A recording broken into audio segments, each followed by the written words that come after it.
İkinci hissə tam fərqli.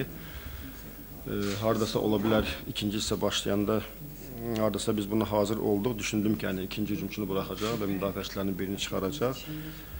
İlk dəqiqələrdə biraz hardasa ilk hissədəki kimi topa daha çox davrana bilmədik, amma get-gedə yavaş-yavaş demək olar ki, hardasa oyunu biraz sakitləşdirə bildik və rəqibin ola bilər ki, bugün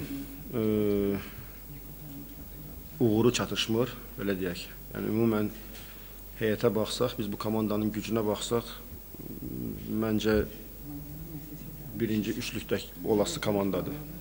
Çünki hətta ikinci hücumçunun gəlməsi ilə, hansı ki,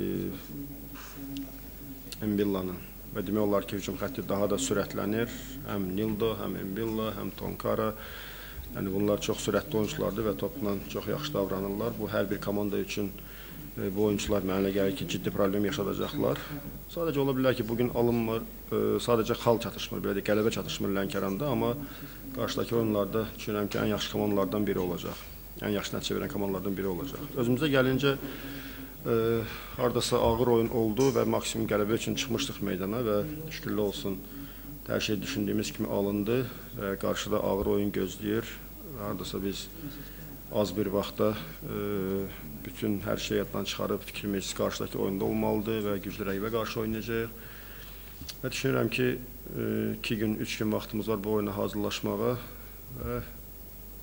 çalışmalıyıq ki, yaxşı oyun göstərək və yaxşı nəticə eləyək həmin oyunda. Və Xəzər Lənkəran komandasına uğurlar arzulayıram. O cümlədən özümüzə.